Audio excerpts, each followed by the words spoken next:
humilde presentación con fotografías que combinan pues toda la narrativa que vamos a hacer, que vamos a exponer Quique y yo, y que creemos que va a ser más didáctica a la hora de visualizar pues esa ruta virtual que vamos a hacer por diferentes rincones del centro de Badajoz, con imágenes bueno, hechas por un compañero, por Roberto Juárez, al cual le damos las gracias, y además también fotografías que se han hecho durante ediciones pasadas y que sirven también para visualizar pues toda la gran, digamos, respuesta ciudadana que hemos tenido, ¿verdad, Quique?, en otras ocasiones.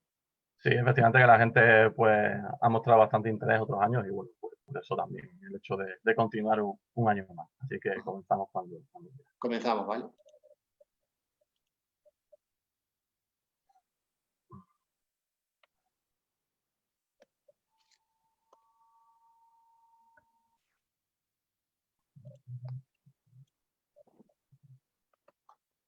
Un momentito, a ver.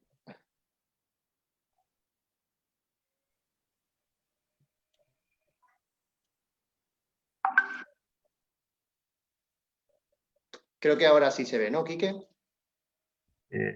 Vale. tienes que compartir pantalla, no estás compartiendo. Sí, ¿no? Todo bien, ¿no? Vale. No, no se ve, no se ve. Ah, vale. Ok, espera. Nada, compartir pantalla, que no la has dado. Perdón.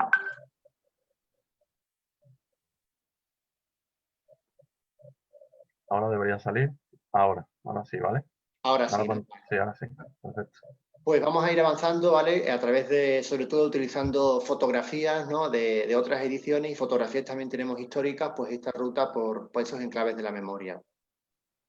Bueno, simplemente recordar para aquellas personas que ya están conectadas, recordarles que este año en la programación los hemos programado de tal forma que hoy tiene lugar esta ruta online por estos enclaves de la Matanza de Badajoz, pero que también mañana habrá otra webinar muy interesante en la que hablaremos de cuál fue el papel de la prensa extranjera, de cómo se informó de este hecho histórico de la masacre de Badajoz en agosto del 36, gracias a las crónicas de los periodistas extranjeros que vinieron a la ciudad a cubrir este hecho.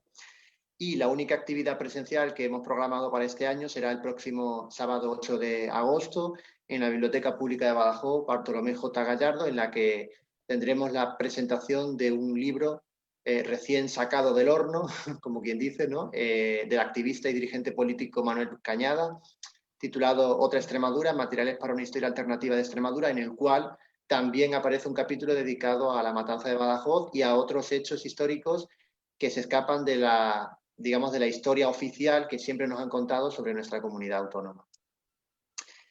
Y vamos a ir empezando esta ruta virtual por estos enclaves vinculados con este hecho histórico, con la masacre de Badajoz, con un plano del casco antiguo de Badajoz. ¿Por qué? Porque es una forma también de poder visualizar cuál fue, digamos, el punto de partida de la ciudad de Badajoz y del lugar, ¿no? Es decir, nos encontramos en una plaza fuerte en la que, bueno, Badajoz es una histórica ciudad abaluartada, ¿no?, que como se puede ver ahí, pues bueno, tenía posee todavía los restos de una fortificación abaluartada, y que va a suponer también, con la toma de Badajoz en agosto del 36, pues un punto de inflexión dentro de la tradición de la historia militar de la ciudad de Badajoz, una ciudad que ha sido sitiada y asediada en diferentes conflictos armados durante siglos y siglos. Nos podemos remontar casi desde la época de la fundación de la ciudad, allá por el siglo IX, hasta prácticamente el siglo XX con la Guerra Civil, ¿verdad, Quique? Sí, efectivamente. Y luego tener en cuenta que eso está condicionado por el carácter fronterizo, ¿no?, en las históricas guerras con Portugal, ¿no? Y aunque muchas veces, pues, durante años, yo el primero, ¿no?, veíamos esa muralla, no sabíamos muy bien bueno, que estaba ahí, de qué época era o qué sentido había tenido y demás, ¿no? Pues también aquí una llamada de atención, pues, para, digamos, la ciudad de Badajoz ha ido siempre un poco de espaldas a su pasado, ¿no? De hecho, el hecho de que apenas sea conocida la historia de la construcción de la Guerra Civil, pues, es un ejemplo de ello, pero en otros aspectos vinculados al patrimonio, pues decir solo el ejemplo que ya otros años lo hemos dicho, ejemplo comparativo, ¿no? La ciudad de Elba, que tiene una fortaleza baluartada y estructura militar, pues igual, la estructura Vauban, ¿no?, de un ingeniero militar francés que patentó este tipo de fortalezas, pues es patrimonio de la UNESCO, y la de Badajoz no, que también concurrió a esa candidatura. y es porque efectivamente aquí desde luego no hemos prestado demasiada atención a nuestro pasado y a nuestro patrimonio, ¿no?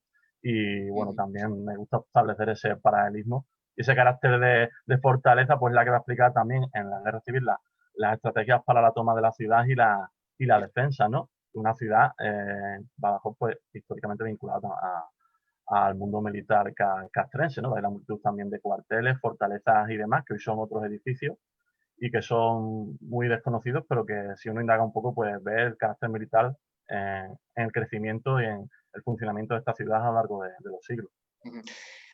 Si nos situamos ya en esa época, en julio del año 1936, Badajoz era una ciudad de unos 42.000 habitantes, como ya hemos dicho, una plaza fuerte, con una muralla espectacular, ¿no? Y con diferentes elementos defensivos exteriores, los fuertes de la Picuriña, Pardalera, San Cristóbal, por ejemplo, y con cuarteles, por ejemplo, el de Menacho, y con una serie de puertas de acceso, muy conocidas algunas de ellas, la Puerta de Palmas, Puerta de Carros, Puerta de Trinidad, Puerta de Pilar, y como también decía el compañero Quique, pues hablan un poco de esa idea de Badajoz como una ciudad, como una plaza fuerte, como una ciudad inexpugnable, ¿no?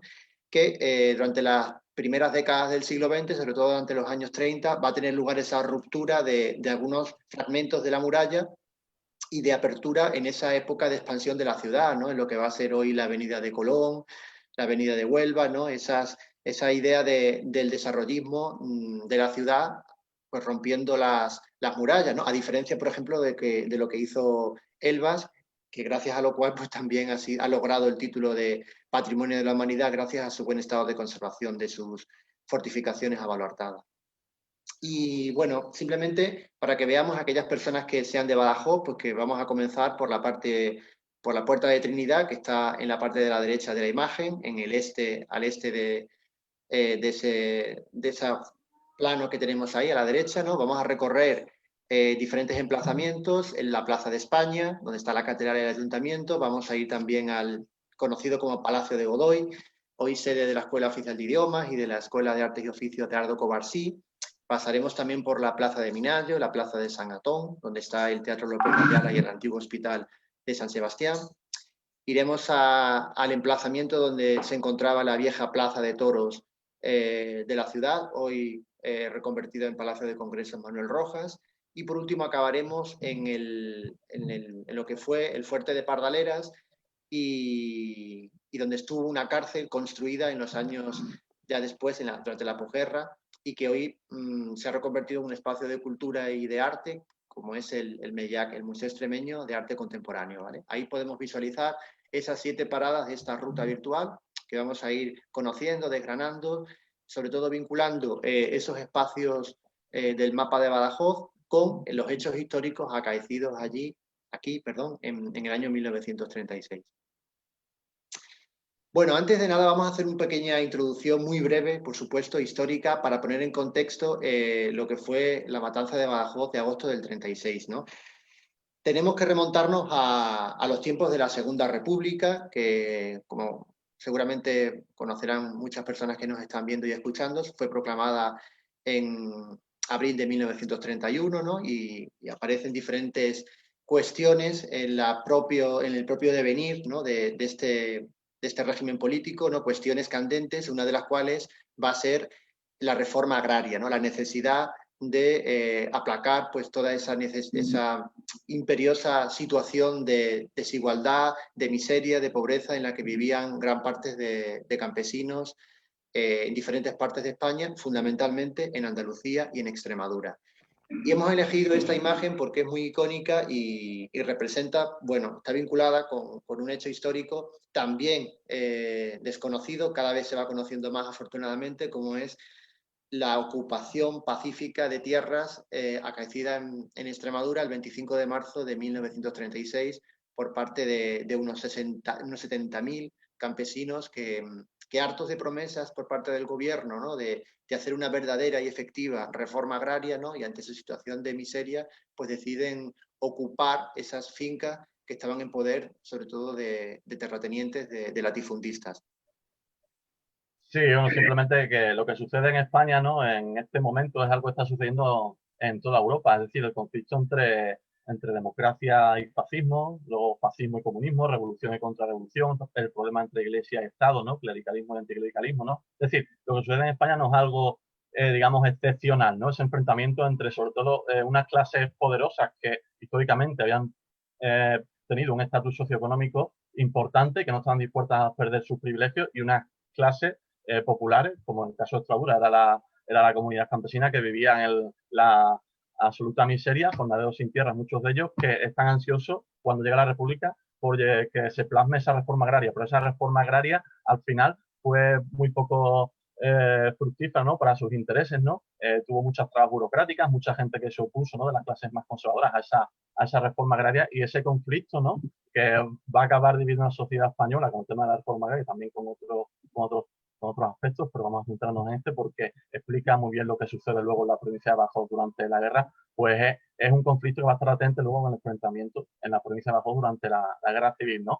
Los 2 primeros años de la República son años de reformas, ¿no? Educativas, culturales, religiosas, militares, y la reforma agraria, ¿no? Que era uno de los estandartes, ¿no? de la República, ¿no? Cuando se proclama. Por ejemplo, tenemos en la provincia de Badajoz el suceso de Castilblanco, ¿no? Que hay un enfrentamiento entre guardias civiles, campesinos, en una manifestación, ¿no? Los guardias civiles disparan a un campesino, campesinos al final se enfrentan a los guardias civiles y también matan a algunos de ellos. Hay un juicio en el que al final se condena a muerte a unos campesinos, que al final esas penas de muerte creo que son computadas, si mal no recuerdo. Y lo que hay detrás de todo eso, pues ese conflicto latente que en la provincia de Badajoz y en las provincias pues, agrarias de España, en el sur, principalmente Extremadura y Andalucía, pues va a ser fundamental luego para entender lo que sucede durante la guerra, ¿no? Esos odios viscerales que van a estallar, ¿no? Es decir, quienes querían acceder a una vida más digna, ¿no? Quienes estaban en la miseria y quienes no estaban dispuestos a ceder una parte de sus privilegios, ¿no? Clases latifundistas, terratenientes y demás, ¿no? Y entonces eso es lo que ya empieza en la primera parte de la República, en los 2 primeros años, se produce con las elecciones del 33 un vuelco electoral, un gobierno de centro-derecha que paraliza esas reformas, entre la reforma agraria. Hay una reacción por parte de la izquierda en la Revolución de Octubre del 34, que también se reprime. Franco, por ejemplo, es uno de los generales enviados por la República para reprimir esa revolución de 34 en Asturias, que es donde principalmente se lleva a cabo. Y luego vienen en febrero del 36 las elecciones en las que vence el Frente Popular, una vez más con la esperanza de recuperar esas reformas del primer bienio, ¿no? ¿Qué sucede? Pues que ya los ánimos están muy, muy calientes y al final pues se produce la famosa primavera del Frente Popular, ¿no? Que también hay un libro, ¿no? De Francisco Espinosa que habla de esto, pues de la ocupación de tierras pacíficas por campesinos extremeños, ¿no?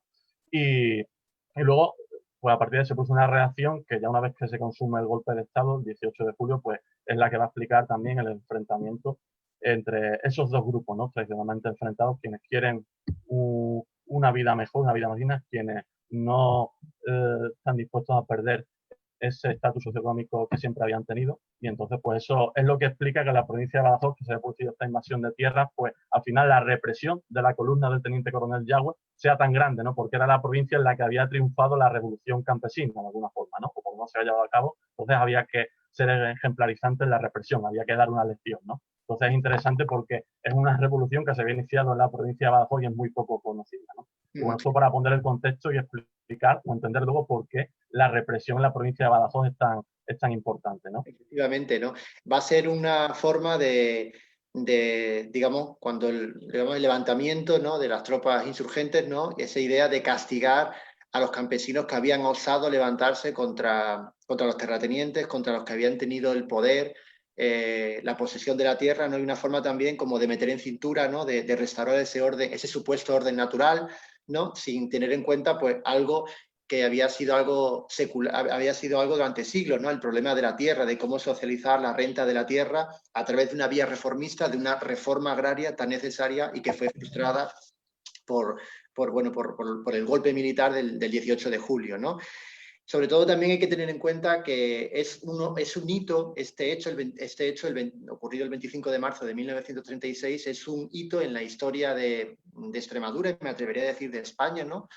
En tanto en cuanto supone, pues, un acto de empoderamiento de las clases populares, ¿no? Del campesinado, que decide, ocupar algo que creen legítimo para mejorar sus condiciones de vida, ¿no? Entonces, esto ha hecho pues, que también resurja en Extremadura, afortunadamente, pues diferentes movimientos que reivindican esta fecha como algo intrínseco a la propia idiosincrasia de los extremeños y de las extremeñas, que tradicionalmente nos han dicho que hemos sido un pueblo sumiso, callado, ¿no? Lo que reflejó los santos inocentes, cuando no es verdad. Es decir, esa sumisión vino después de una brutal represión, una época de terror, ocurrida durante la Guerra Civil, por ejemplo, durante la matanza de Badajoz y también durante la posguerra, ¿no? Donde se produjeron masivos fusilamientos, asesinatos que atemorizaron a toda la población que, digamos, que simplemente defendían unas mejores condiciones de vida, ¿no? Y, por ejemplo, ha nacido pues, la Asociación 25 de Marzo, que hace una labor espléndida en defender los derechos, ¿no? de esa otra Extremadura reivindicativa, luchadora, ¿no? Que siempre se ha silenciado, ¿no? Y que incluso reivindican, bajo mi punto de vista, con bastante buen tino, el por qué no el 25 de marzo es verdaderamente el Día de Extremadura, un día de reivindicación, de lucha, de unión de la colectividad por un objetivo común y no tanto quizá pues el Día de la Virgen de Guadalupe, que no deja de ser una festividad religiosa vinculada con la religión católica. Bueno, que esta ocupación de tierras la tenemos, lo que hablo cuando se habla de paralelismo histórico, ¿no? En Italia, después de la Primera Guerra Mundial, los campesinos ocupan tierras, los obreros ocupan fábricas y una relación conservadora que explica la llegada del fascismo de Mussolini, por ejemplo, ¿no? En Alemania, tras la Primera Guerra Mundial, está la Revolución Fascista también, con Rosa Luxemburgo, por ejemplo, entre otras, y también es reprimida. Entonces, bueno, que son años en los que en Europa hay esta lucha entre revolución contra revolución, democracia y fascismo, fascismo y comunismo, ¿vale? También la república era un régimen reformista dentro de un sistema capitalista, que también se asocia a la república al bolchevismo y demás, y también es un error, ¿no? También, de alguna forma, la república también se encontró dentro de esas reformas de un régimen parlamentario, pues también acosada, por un lado, por las clases conservadoras y por otro lado, por quienes querían ir más allá, ¿no? Que en este caso, pues, anarquistas, comunistas, ¿no? Entonces, en ese sentido, también es cierto que la República estuvo entre esos dos mundos, con su idea de una reforma, un régimen reformista dentro de una democracia, un sistema capitalista, ¿vale? También hay un poco una confusión de que la República fue algo bolchevique y, en fin, ¿no? No es tampoco cierto, ¿de acuerdo? Entonces, bueno, era una democracia parlamentaria de las que, como otras muchas en esa Europa de la época, que también fracasaron y al final se vinieron abajo por golpes militares, guerra. La anomalía en España es que después del 45, el régimen de Franco, cuando habían caído los regímenes fascistas en Europa Occidental, en Europa del Este, digamos, los regímenes comunistas, pues durase 30 años más, ¿no? Y bueno, seguimos adelante. Seguimos avanzando y también con esta pequeña introducción histórica a través de este mapa, pues simplemente dar algunas claves de cuáles fueron esas primeras semanas tras el golpe militar, ¿no? del 18 de julio, el 17 en Marruecos, con esos generales africanistas, ¿no? Que se levantan contra la legitimidad la legitimidad de la Segunda República, del gobierno elegido en las elecciones de febrero del 36, dan un golpe de Estado, entre ellos General Franco, dan el salto a la península a través del estrecho de Gibraltar y en el momento del golpe militar, pues bueno, España se divide en dos territorios, una en las que triunfa el golpe de Estado y en otras que defienden la legalidad republicana, entre las cuales pues, se sitúa parte de Extremadura, prácticamente la mayor parte de la provincia de Badajoz y parte de la de Cáceres, y el norte de Cáceres y Galicia, Castilla y León, parte de Aragón, La Rioja, Navarra, sí que aceptan el golpe de Estado, ¿no? Esa fractura, esa división va a provocar pues, que las tropas, una vez que cruzan el estrecho de Gibraltar, comienzan esa conquista, ¿no? de ciudades que van sumando, ¿no? Y una vez que es conquistada Sevilla por parte de las tropas insurgentes sublevadas, hay una decisión que tomar, que es llegar a Madrid, pero ¿por qué vía? ¿No? A través de Córdoba y a través de Ciudad Real Toledo, o bien a través de Extremadura, que es la opción que decide, por una razón pues, bastante sencilla, podemos ver en este mapa, ¿no? Que es unir el territorio ya en poder de las tropas sublevadas franquistas con esa columna que viene del sur, desde África, Andalucía, y a través de Extremadura, en concreto como ocurrirá a través de Mérida, unir el territorio de Cáceres ya en territorio franquista con el que viene a través de esa columna denominada columna de la muerte, ¿no? Donde vienen las tropas del coronel Yagüe, ¿no? Y van, pues, durante esa, digamos, parte de finales de julio, principios de agosto del 36, van sumando, digamos, con esa política sistemática del terror y del exterminio, con una serie de asesinatos sistemáticos de cualquier persona sospechosa de haber colaborado con la Segunda República, ¿no? Son momentos de mucho dolor, de sufrimiento, puesto que suponen, pues bueno, una entrada a sangre y fuego en cada una de estas localidades que vamos a ir viendo en el siguiente mapa. A través de la Vía de Plata van penetrando en Extremadura y van tomando localidades como Monesterio, Azuaga y Llerena, Zafra, Los Santos de Maimona, Almendralejo, Mérida, y una vez que ya conquistan Mérida, deciden no dejar en la retaguardia Badajoz, ¿no? Y ocupar también, antes de su marcha hacia Madrid, ocupar la ciudad de Badajoz y no dejar atrás, pues, digamos, esa importante plaza. Es un hecho, además, que dejamos aquí la referencia, uno de los libros que vamos a recomendar, el estudio del investigador, del historiador extremeño Francisco Espinosa, en su libro La columna de la muerte, en el cual habla, pues, toda esa política de exterminio y de asesinatos masivos y de violencia extrema casi, que se produce en cada una de estas localidades que van ocupando. Sí, yo solo añadiría que en el golpe de julio, el 18 de julio del 36, una aclaración, ¿no? Porque hay gente que, bueno, se ha justificado, ¿no? Ciertos sectores se siguen justificando que su sublevación militar fue una respuesta a la violencia revolucionaria y demás, ¿no? Por ejemplo, la octubre del 34. Ojo, que la revolución del 34 fue una revolución desde fuera, ajena al gobierno de la República, ¿no? La sublevación está propiciada por generales que habían jurado lealtad a la República. Eso no se le puede olvidar a nadie, porque para que una democracia funcione, las fuerzas militares deben estar sometidas al poder civil. Desde el momento en que las fuerzas militares no se someten al poder civil, una democracia no funciona. Ojo con eso. El 23F no fructificó porque el ejército se sometió al poder civil. El 18 de julio del 36, la República o España queda dividida porque una buena parte del ejército es desleal al poder civil, a un poder civil al que le habían jurado lealtad como militar, ¿de acuerdo? Los 4 generales que el 8 de marzo, y esta es la fecha, 8 de marzo de 1936, se reúnen en Madrid y preparan el golpe de Estado son Franco, Queipo de Llano, Godet y Cabanellas.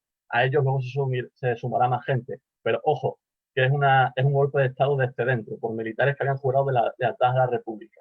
Ojo, que es fundamental para que una democracia funcione que el poder civil esté por encima del poder militar. El poder militar se somete al poder civil. Cuando eso no sucede, tenemos golpes de Estado y dictadura, ¿de acuerdo? Y esa es la diferencia entre la revolución de 34, que fue una revolución desde fuera, con anarquistas, comunistas, socialistas, pero fue reprimida por el propio gobierno republicano, y el golpe de julio del 36, ¿vale? Que eso es interesante matizarlo también. Seguimos avanzando y ahora ya sí, si os parece, vamos a empezar ya, una vez que hemos hecho el contexto histórico, ¿no? Y esa breve introducción, pues esta ruta por diferentes enclaves de la ciudad de Badajoz, sobre todo a través de material fotográfico.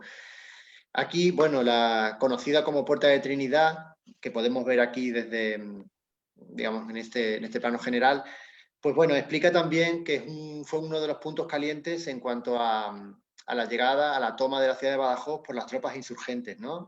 Pongamos en contexto cómo, digamos, tiene lugar la formación de dos columnas que deciden tomar Badajoz, una por parte del teniente coronel Asensio, la otra por el comandante Castejón, y dirigidas por el coronel Yagüe, ¿no? Que deciden, pues, ocupar Badajoz, no dejar en la retaguardia, porque creen que es la forma, pues, para seguir y para, digamos, no dejar en territorio rojo, como dirían ellos, pues esta zona, ¿no? Hay que recordar que la sublevación, el golpe de Estado, el golpe militar, apenas tuvo apoyos en la ciudad de Badajoz, es decir, más allá de algunos falangistas o de personas vinculadas con partidos de la derecha, algunos cargos militares, guardias civiles, pero no tiene una respuesta como va a ocurrir en otras capitales de España, ¿no? Y además tiene lugar también, bueno, durante esos días, ¿no? Hasta que la ciudad es tomada por las tropas insurgentes, pues, digamos, tiene lugar también, pues, una cierta, digamos, actuación por parte de milicias, ¿no? Y de una cierta formas de violencia, ¿no? en el interior de la ciudad. El propio historiador Francisco Espinosa habla de una serie de asesinatos cometidos por milicianos, ¿no? Que sí, por supuesto, también lo queremos dejar afirmar aquí, ¿no? Él habla en torno de unas 11 o 12 personas que fueron asesinadas entre el 18 de julio y el 14 de agosto, cuando es tomada la ciudad, ¿no? Y también habla de cómo también, digamos, se produce una rebelión de los guardias civiles en el cuartel de Santo Domingo que además son detenidos por no aceptar esa legalidad democrática de la Segunda República y apoyar el golpe de Estado, ¿no? Y bueno, hemos elegido también el Puerta de Trinidad por la simbología que tiene en cuanto a la propia mitología franquista, ¿no? De lo que fue la denominada brecha de la muerte, ¿no? Es decir, cómo, bueno, crearon esa mitología de cómo los legionarios pues escalaron la propia fortificación, la propia muralla de la que hablábamos, cuando en realidad esa muralla ya existía una vía, un acceso, ¿no? Recordemos que en esos años ya existía el barrio obrero de San Roque, que por supuesto fue uno de los primeros tomados por parte de las tropas de Yagüe, pero que esa mitología que se crea después de propios legionarios escalando sobre los cuerpos de republicanos, pues no deja de ser eso, una propia mitología franquista, ¿no? De esa escalada. Hay que decir también cómo se produce la toma de la ciudad de Badajoz, ¿no? Cómo la propia columna de Asensio sí que, digamos, su lugar de posición va a ser el baluarte de la Trinidad, mientras que Castejón va a acceder por la parte sur, por lo que va a ser el baluarte de Santiago, y sobre todo por el acceso por el cuartel de Menacho y el cuartel de la Bomba, ¿no? Y cómo, digamos, rompiendo esa idea, ¿no? De cómo fue la entrada de las tropas franquistas, pues sí, bueno, está documentado que fueron primero a través de esa columna de Asensio por el sur, cómo van a penetrar en el interior de la ciudad de una manera previa a cuando lo hagan los propios legionarios y las fuerzas dirigidas por Castejón por la parte oriental de la ciudad. Es decir, que desde el punto de vista militar la toma de la ciudad fue un fiasco porque en esta llamada brecha de la muerte para los pacenses, el parque que está al lado, ya sabéis que se llama Parque de la Legión, se llama Parque de la Legión porque es el lugar por donde entró la Legión el 14 de agosto de 1936, ¿no? Pero desde el punto de vista militar fue un fiasco que al final muriesen por aquí. Fueron 44 legionarios los que mueren, las tropas de teniente coronel Yagüe, cuando en otra zona de la ciudad ya habían entrado a lo largo de la mañana las tropas de Castejón, ¿no? Es decir, fue un poco una operación militar bastante descoordinada, ¿no? Y decir que, bueno, que lo que ha dicho José Manuel, efectivamente, en el mes anterior a que lleguen las tropas de Yagüe, pues la sublevación no había triunfado en Badajoz, sobre todo porque aunque había militares, guardias civiles y suboficiales a favor de la sublevación, hay dos personajes, uno en el ejército, José Cantero, y otro en la Guardia Civil, José Vega Cornejo, que sí se mantuvieron leales a la República y son los que evitan que las tropas se subleven, ¿no? Y algunas de ellas van a ser enviadas a Madrid como sospechosas de apoyar la sublevación.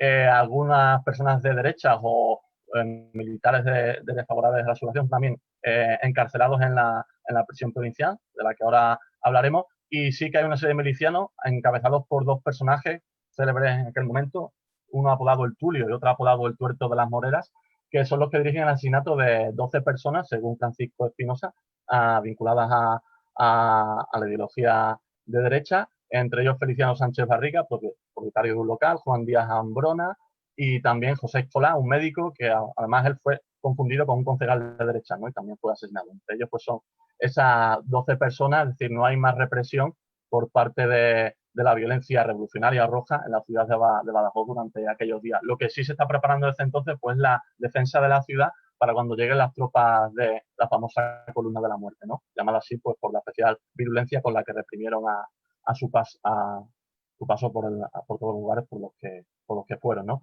Y en eso hay que decir que la defensa de la ciudad estaba compuesta, pues, fuerzas, digamos, profesionales. Estaba Guardia Civil, Carabineros, Guardia de Asalto y militares, ¿no? Y por otro lado, milicianos, ¿no? Milicianos que muchos de ellos no eran tampoco de Badajoz, sino de otros pueblos que habían venido a la ciudad de Badajoz para defenderla. En total, se suman entre profesionales de las Fuerzas Armadas y milicianos unas 1.600, 1.700 personas. Las tropas de Yagüe eran 2.250 legionarios y 750 regulares marroquíes.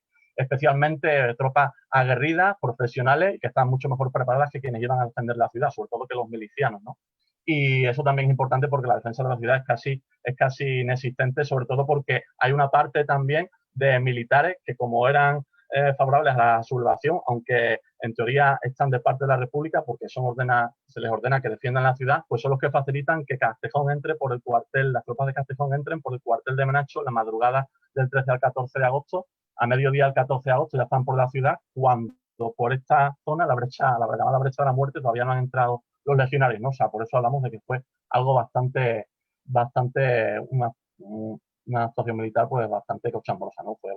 Fue inútil la muerte de quienes murieron en esta zona de la ciudad, porque la ciudad ya estaba tomada, ¿no? Y sobre todo hay que hablar de esa pasividad de muchos militares o guardias civiles que sí que apoyaban la sublevación y que se mostraron muy pasivos y al final facilitaron que las tropas entraran también. Porque se cuenta en el libro de Espinosa que algunos oficiales ordenaban a las tropas que actuasen, que disparasen, pero notaban la pasividad que ya tenían y algunos de ellos pues van a facilitar que algunas tropas entren por el cuartel de Menacho, ¿no? Entonces, bueno, también la ciudad apenas mostró defensa, porque además los milicianos no eran fuerzas profesionales y ante los regulares marroquíes o los legionarios tenían poco o nada que hacer, eran voluntarios con un arma, no eran militares profesionales, además de las fuerzas más aguerridas y mejor preparadas del ejército español en ese momento, ¿de acuerdo?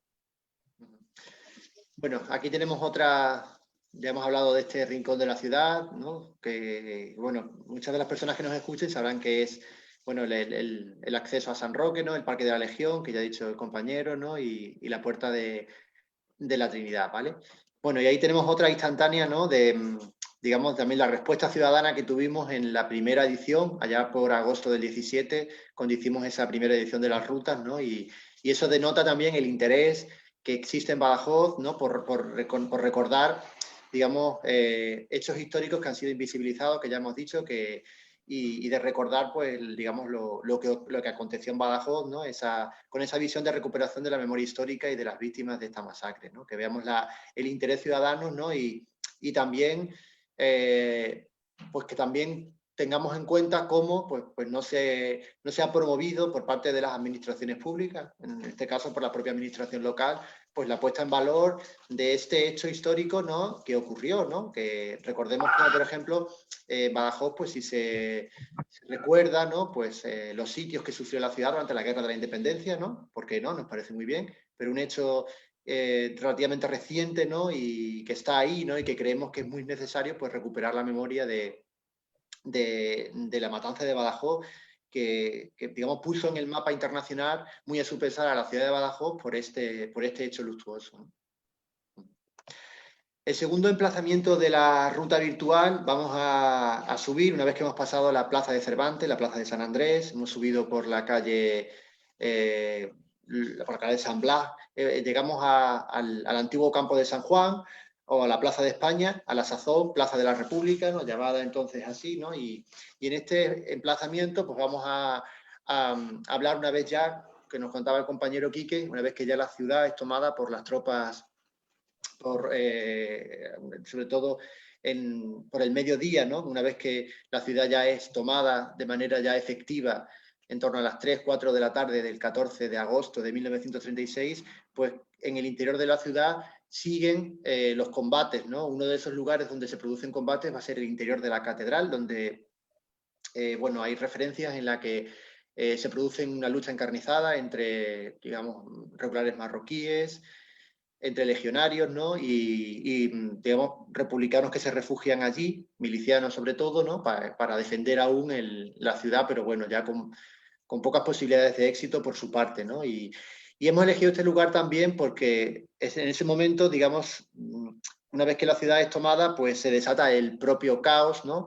Y la violencia más extrema, ¿no? Tenemos que recordar, pues bueno, que se producen todo tipo de tropelías, de atropellos, ¿no? Como pueden ser, aparte de asesinatos, por supuesto, pero también rapiñas, saqueos, de joyería. Por ejemplo, hay constancias de cómo los regulares marroquíes, conocidos como los moros, bueno, pues que no dejan de ser mercenarios, ¿no? Al servicio, en este caso, del bando insurgente franquista, pues tratan de cobrarse, por así decir, pues ese trabajo que han realizado, ¿no? Y creen tener barra libre, pues para asaltar cualquier comercio, ¿no? O cualquier casa, ¿no? Y que además eso hace, ¿no? que durante esas semanas se desate un caos de tal calibre que incluso el propio Yagüe, autoridad militar en la ciudad, dé una orden para devolver ciertos enseres que han sido robados a sus propios dueños, ¿no? Durante esas semanas de caos, de terror en la propia ciudad de Badajoz, ¿no? Regulares marroquíes que sobre todo van a acceder por otra parte de la ciudad, que va a ser digamos, la Puerta de Carros, ¿no? Por donde está la ermita de los pajaritos, por esa zona, ¿no? Que además la hoy calle Chapí, que ahora pasaremos por ahí cerca de manera virtual, pues durante un tiempo llevó a la calle regulares marroquíes, ¿no? De estos mercenarios, ¿no? Que, bueno, que entraron a sangre y fuego a la ciudad, pues cometiendo, como ya hemos dicho, pues muchos delitos, ¿no? Los combates son constantes por toda la ciudad, los fusilamientos también, es decir, en los propios muros de la catedral de Badajoz, en esa Puerta del Cordero, hay constancia de que se fusilaron en esos muros a muchas personas, ¿no?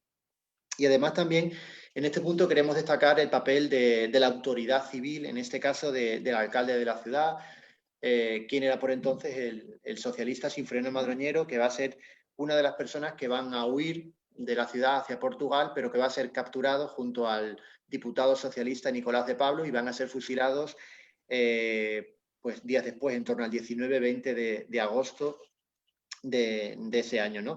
Sobre todo tenemos que tener en cuenta que las ejecuciones van a ser en masa, que las calles, según cuentan las crónicas de periodistas que van a estar aquí, que luego comentaremos, pues van a aparecer sembradas de cadáveres, ¿no? Y las referencias a esos días de horror y de terror pues son constantes en las personas que pudieron sufrir esos días de dolor, ¿no? Y además hemos puesto aquí también unas imágenes de dos calles del casco antiguo de Badajoz, en concreto la calle Ramón Albarrán, la calle Martín Cansado, dos calles muy conocidas para quienes hayan estado en Badajoz. ¿Por qué? Porque se hablaba incluso a nivel popular de la llamada calle de la sangre, ¿no? Es decir, el nivel de fusilamientos y de asesinatos era tal que la sangre corría por las calles, ¿no? Y a nivel popular se había una constancia de que la propia calle Ramón Albarrán era la calle calle de la sangre, en la que corría la sangre por ahí, producto de esos fusilamientos masivos, pero parece ser que no, Quique, ¿no? Que hace referencia a otra calle de la ciudad. Sí, a la calle Vicente Barrantes, ¿no? Que es otra de las calles que suben a la catedral, ¿no? Pues eso, lo que va diciendo José Manuel, desde el momento en que se toma la ciudad sin apenas resistencia, quedan unos pocos combates, uno de ellos es en torno a la catedral, donde se cuenta que el presidente de las Juventudes Socialistas, ¿no? Entonces se llamaba Enrique, precisamente, pero no recuerdo su apellido ahora, es empujado por un moro, famoso que de marroquí desde la torre del campanario, cae allí, muerto, y quedan pocos combates ya en las calles, pero empieza la represión, y el símbolo de la represión siempre es la antigua Plaza de Toros, el actual Palacio de Congresos, pero bueno, se fusiló en las paredes de la catedral, en las calles, en las tapias del cementerio, ¿no? Y empieza esa rapiña de la que ha hablado José Manuel, ¿no? Con esos relojes y esas máquinas de coser, ¿no? De las que se dice que también eran uno de los productos más deseados, ¿no? Curiosamente por los regulares marroquíes, que eran especialmente virulentos en eso. Se habla de la joyería Álvarez Huiza, que sigue existiendo a día de hoy, que, bueno, que saquearon la tienda, todos los relojes y demás, ¿no? Incluso Hugh Thomas, en su historia de la Guerra Civil Española, ¿no? Cuenta que a él le contaron cuando viene por Badajoz, los años 60, que, bueno, que también algunos marroquíes, pues, también castraron los cadáveres de algunas de las víctimas. Es una fuente oral, no hay documento que acredite eso, pero bueno, dice Hugh Thomas que se lo contaron también, ¿no? Y bueno, entonces luego también entra a veces un poco la leyenda, la mitología, la calle de la sangre y demás, pero eso hace referencia también a que la represión fue brutal, ¿no? Más allá de que fuese verdad que la calle estaba llena de sangre, sí que llamaría la atención especialmente a la gente la represión. Y sí hay varios testimonios, ¿no?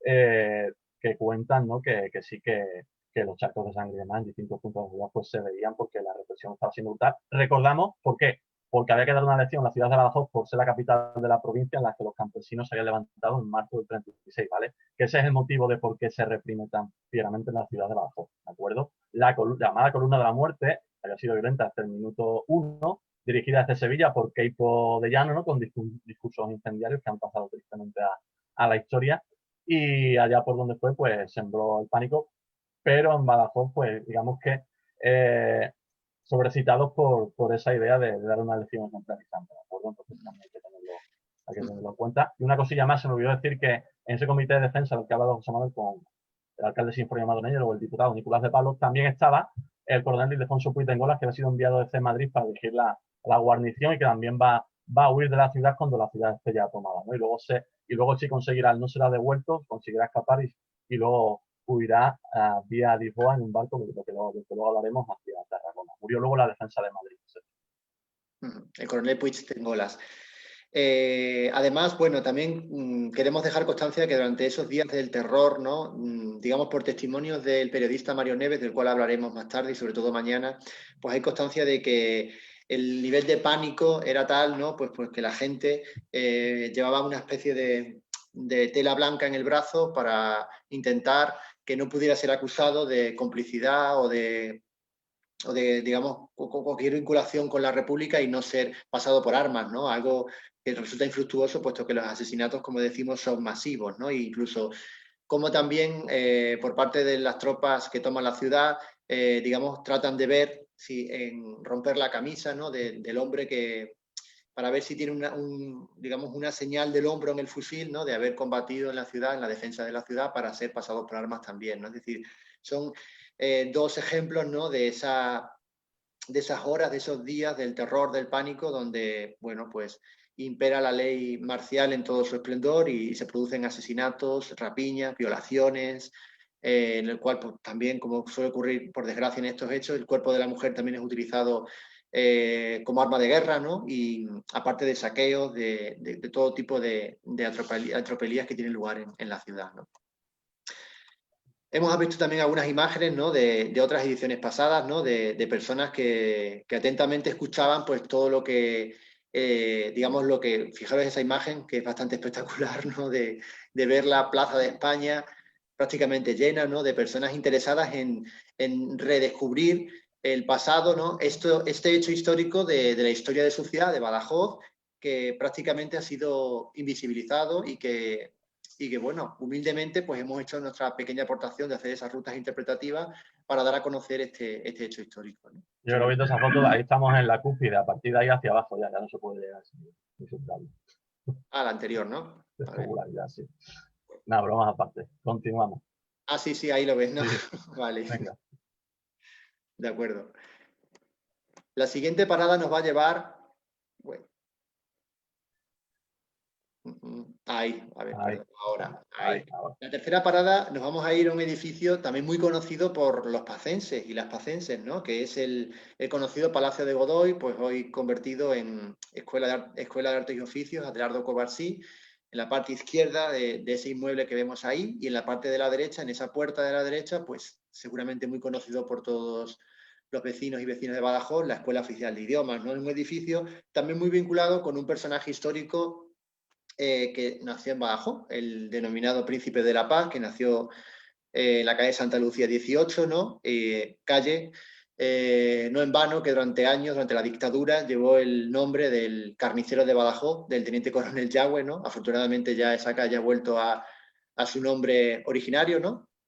Y bueno, este edificio que vemos aquí, bueno, pues tuvo muchos usos, ¿no? Y digamos, entre otros, pues por supuesto fue un edificio que, bueno, que fue del Príncipe de la Paz, que fue un propio regalo que cedió el Ayuntamiento de Badajoz al hombre más poderoso de su tiempo, al primer ministro, al valido de Carlos IV. Tuvo diferentes usos, ¿no? Y uno de ellos fue durante esos tiempos de la represión, de la matanza de Badajoz, fue la cárcel de la ciudad, donde, por ejemplo, pues fueron detenidas algunas personas, ¿no? Vinculadas con personas que habían mostrado su apoyo al golpe militar, pues fueron recluidas en esta prisión de la ciudad. Una prisión, además, que va a dejar, ya en tiempos de la posguerra, va a dejar de tener ese uso una vez que se construya la cárcel del fuerte de Pardaleras, hoy Meillac, que también pasaremos por ahí de manera virtual un poquito más adelante, ¿no? Este enclave de la ciudad pues tiene esa significación, puesto que va a suponer pues también el lugar donde van a estar esos presos durante esos primeros días, y además también va a ser uno de los lugares de acceso de esos tropas de regulares marroquíes que van a entrar sobre todo por la Puerta de Carros, la ermita de los Pajaritos y la hoy denominada calle Chapí hacia el centro de la ciudad, como ya hemos dicho, pues bueno, pues con toda esa política de atropellos, ¿no? a la ciudadanía de la ciudad. Sí, ¿no? Que en esa cárcel, en el mes previo desde el 18 de julio al 14 de agosto hasta que se toma la ciudad, pues ahí estuvieron entrados los sospechosos de apoyar la sublevación, personas de la ciudad, de las Fuerzas Armadas, ¿no? Y ahí también se produjo un hecho interesante a destacar, que hubo un día, ¿no? en el que una serie de milicianos, ¿no? Pues se acercaron a la cárcel con la idea de sacar a los presos para asesinarlos o incluso estuvieron a punto de prenderle fuego a la cárcel, ¿no? Buscando un paralelismo con lo que sucedió con las sacas de presos, por ejemplo, para Julián Jarama en octubre del 36. Bueno, pues eso se frenó gracias al Comité de Defensa de la Ciudad, ¿no? Encabezado por Sistema Madroñero, el diputado Nicolás del Pablo, Armengol Sampere, que luego comentaremos algo, y también los hermanos Pla, que también fueron asesinados, luego hablaremos de ello, frenaron un poco a las masas enfervorizadas que hubiesen querido pues sacar a los presos para darles una lección en forma de fusilamiento o incluso prendiéndoles fuego a la cárcel, ¿de acuerdo? Entonces, es también un punto interesante por eso, la actuación en ese sentido, conforme a la legalidad republicana para evitar lo que hubiese sido una masacre, ¿no? También queremos destacarlo, ¿no? Y otra anécdota vinculada a esa prisión, ¿no? Y una recomendación fílmica que incluso está en YouTube, en muy mala calidad, el documental Queridísimos Verdugos, ¿no? Que habla en el año, bueno, ya los años 70, de los 3 últimos verdugos que quedaban en España y que ejecutaban las sentencias de muerte, ¿no? A los reos. Y uno de ellos era de Badajoz, ¿no? Y en un fragmento de ese documental, que lo hemos contado algún otro año, pues sale en la antigua prisión, ¿no? En el patio de lo que fue la antigua prisión, que todavía está, unas pistas deportivas, ¿no? Y recuerda cómo allí se ejecutaba gente y demás, ¿no? Y bueno, era un tipo llamado Antonio, también se me ha olvidado el apellido ahora, pero se llamaba Antonio, estoy seguro, tengo un libro por ahí en la transición. Y él fue, de hecho, el verdugo que ejecutó la sentencia del anarquista Salvador Puig Antich en marzo del 74, que es un anarquista condenado a muerte, ¿no? Y fue la última sentencia en España por garrote vil. Es decir, el último ejecutado a garrote vil fue Puig Antich y el verdugo era el verdugo de Badajoz, ¿no? Que había accedido a ese puesto, pues primero conmutó la pena que tenía por haber robado algunas cosas, yéndose a la División Azul, lo mandaron a la División Azul a luchar a la Unión Soviética en la Segunda Guerra Mundial, a tropas que envió Franco a luchar contra los soviéticos. Y cuando volvió, pues como recompensa por los servicios prestados, se le dio la oportunidad de trabajar como verdugo y así accedió al puesto de verdugo y es el verdugo que ejecuta a Puig Antich con garrote vil, que es interesante recordar que cuando se produce la sentencia garrote vil en el año 74, España está llena de suecos, alemanes y de suecas y alemanas, ¿no? Esas míticas películas de cine de barrio, por ahí. Entonces, esa era la España que se mostraba en el exterior cuando todavía se estaba ejecutando a gente por un elemento. Bueno, la pena de muerte ya en sí es una brutalidad, ¿no? Pero encima garrote vil, una forma de tortura medieval, pues bueno, cuando menos llamativo desde un punto de vista del terror que vemos en la historia muchas veces, ¿vale? Y bueno, curiosidad histórica también vinculada a este edificio. Aquí vemos también algunas imágenes de ediciones anteriores, también con gente bastante atenta, interesada, ¿no? En conocer la historia, ¿no? Y vamos a pasar a otro emplazamiento que es la Plaza de San Antón. Afortunadamente, en este caso, ¿no? No tenemos que desplazarnos físicamente, no tenemos que ir andando, caminando la memoria, ¿no? Como se llama nuestro proyecto. Y bueno, es más rápido, ¿no? Pasamos de esa plaza del Porrina de Badajoz, ¿no? Donde está la Escuela Oficial de Idiomas, y nos vamos hacia la plaza de San Antón, donde, bueno, históricamente estuvo el seminario de San Antón, en el que, por cierto, estudió el propio Manuel Godoy, príncipe de la paz. Y hemos elegido también este lugar, pues por la significación que tiene ese edificio que vemos al fondo, que conocerán seguro quienes vivan en Badajoz, que es la sede del Colegio Oficial de Abogados, pero que es el edificio del antiguo garaje Pla, y que vamos a hablar en concreto de dos hermanos que sufrieron la represión por parte de las tropas franquistas una vez que la ciudad es tomada, ¿no? Que eran dos personas pues vinculadas con una burguesía industrial y que además van a tener en cuenta, bueno, pues digamos esa idea de represión, además de manera brutal, ¿no? Por parte de cómo fueron además ellos asesinados, ¿no? Y cómo se produce, según nos lo cuentan diferentes fuentes históricas, ¿verdad, Enrique? Sí, efectivamente, ¿no? Ahí, bueno, podemos hablar también aprovechamos esta parada pues para hablar de unos personajes, ¿no? Relevantes de la ciudad entonces que fueron también represaliados, ¿no? Y bueno, mencionamos de nuevo pues famosos garajes Pla, que es un garaje automovilístico, ¿no? Cuyos dueños pues eran republicanos, ¿no? Y bueno, fueron asesinados, ¿no? Fueron fusilados, ¿no? Es un episodio también bastante oscuro, ¿no? Como todos, ¿no? De la represión de la ciudad, pero bueno, este fue llamativo porque era una familia bastante conocida, ¿no? Y querida en la ciudad, ¿no? Y y bueno, ahí en el documental La batalla de Badajoz, ¿no? Que hizo la Sala Tragaluz hace unos años, que lo tenéis en la Biblioteca Pública de Badajoz, por ejemplo, alguna vez también lo ha usado el canal de Extremadura. Pues se cuenta, ¿no? El motivo por el que al final fueron fusilados, según lo cuenta el guardia civil, Manuel Carracedo, que, que emitió el informe por el que fueron al final condenados a muerte, ¿no? Bueno, pues el garaje automovilístico servía como taller mecánico y también para compraventa y alquiler de vehículos. Pues ese informe ponía que, él mismo lo dice, el guardia civil que escribió el informe en este documental, que habían prestado un coche para un mitin de hazaña en Valencia, ¿no? Y parece ser que eso fue lo que posiblemente motivaría la decisión de que fuesen fusilados, ¿no? Y bueno, sí, como episodio también, pues, como todos tristes, pues este sí es conocido, digamos, con más detalle, ¿no? Y bueno, por eso paramos siempre en este edificio. Aprovechamos para hablar de otros personajes de la ciudad, ¿no? Armengol Sant Pérez, ¿no? Que fue un profesor Un de apunte, gimnasia. un apunte solamente en torno a los hermanos Luis y Carlos Pla, ¿no? Y digamos cómo ellos representan, por así decir, esa otra parte de la sociedad que apoya la Segunda República desde sus posturas más moderadas, ¿no? Es decir, desde una...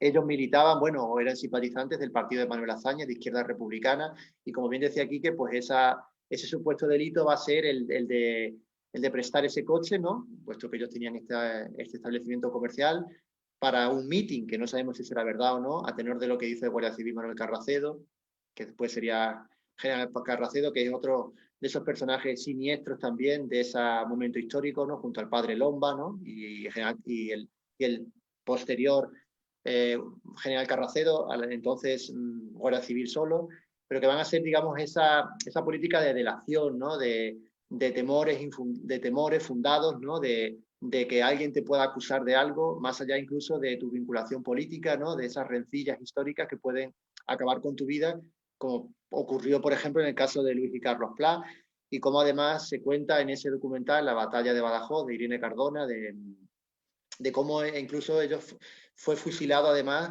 cuando se bajaba de una camioneta en el entorno de la hoy edificio de Correos, ¿no? Por la espalda, ¿no? Es decir, y como vemos también esa idea de cómo intentan salvar la vida de estos dos industriales de la ciudad y acuden ante el entonces obispo de la ciudad, José María Alcaraz y Alenda, ¿no? Y tienen esa respuesta, ¿no? De que para gente, o algo así, ¿no? Se cuenta, ¿no? Para que gente como tú Sí, viva.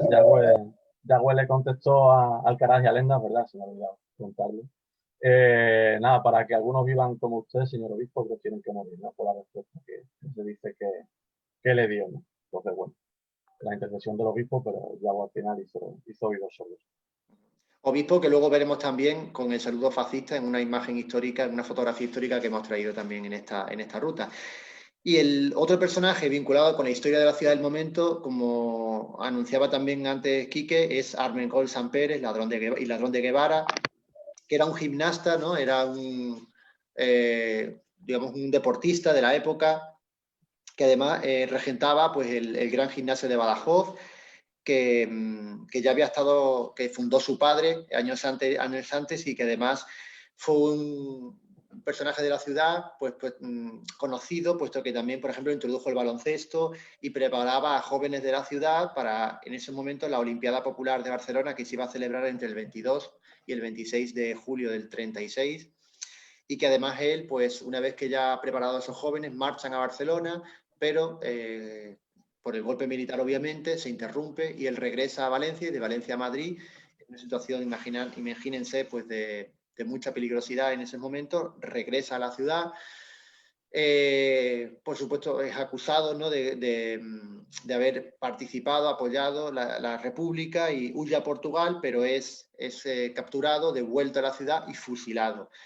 Armengol Sant Pérez es un personaje además muy conocido, seguramente, puesto que fue objeto de una obra de teatro que fue escrita por Miguel Murillo, el dramaturgo pacense Miguel Murillo, director del Teatro López de Ayala de Badajoz, hace unos años, allá por el 2006, que cuenta pues esos terribles días de la toma, de la matanza de Badajoz, y en la que este personaje pues trata de salvar su vida, ¿no? Infructuosamente, ¿no? Y digamos, esto también nos da nos da hilo para tomar, nos da pie para tomar pues cómo tiene lugar pues la marcha de la ciudad de personas como Armengol Sampérez, como por ejemplo ya hemos dicho Sinforiano Madroñero, el alcalde de la ciudad, y el diputado Nicolás de Pablo. Huyen, pero las tropas de Salazar, ¿no?, que apoyan al bando insurgente, a las tropas franquistas, los devuelven sabiendo que, como va a ocurrir, van a ser fusilados en Badajoz. En concreto, el día 20 son fusilados en lo que hoy es la avenida de Huelva. En ese entorno pues son fusilados tanto Nicolás de Pablo, el diputado, como el alcalde Sinforiano Madroñero de la ciudad. Y eso también nos da pie a... Sí, Quique, dale. No, continúa.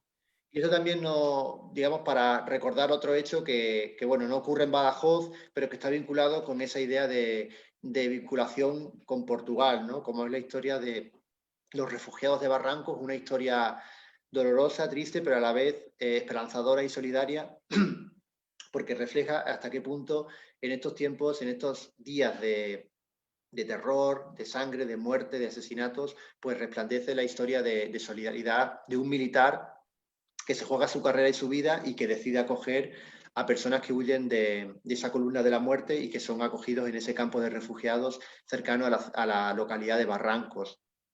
El teniente coronel Seixas, que una persona de esas que merece la pena poner en valor, destacar, puesto que fue el ángel de la guarda, por así decir, ¿no?, de que salvó tantas vidas de republicanos que hubieran sido devueltos en otras circunstancias a territorio español y hubiesen acabado siendo fusilados. Sí, estamos faltos de referentes, sin duda, en estos tiempos oscuros que vivimos. Bueno, pues sí, es interesante recordar la figura del teniente Seixas, que además algunos lo llaman el Schindler de la raya, tiene un paralelismo con el famoso Oscar Schindler, conocido por la peli de Spielberg.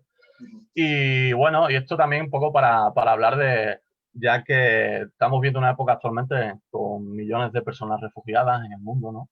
Y vemos cómo se comporta la Unión Europea, por ejemplo, que es lo que nos pilla más cerca, en más sitios, ya lo sé, pero somos europeos y bueno, no nos estamos comportando con respeto a los derechos humanos, ¿no?, de toda esa gente, ¿no?, tal y como tratamos a la gente en nuestras fronteras. Bueno, y esto viene también para buscar ese paralelismo que nos da la historia. La historia sirve para aprender a partir de los paralelismos que podemos ver, ¿no? Y con la huida de personas refugiadas de la provincia de Badajoz y de Extremadura en general a Portugal en la Guerra Civil Española, pues vemos esas historias humanas, ¿no?, de honestidad, ¿no?, y de solidaridad, de empatía, ¿no?, que una falta hacen en todas las épocas de la historia.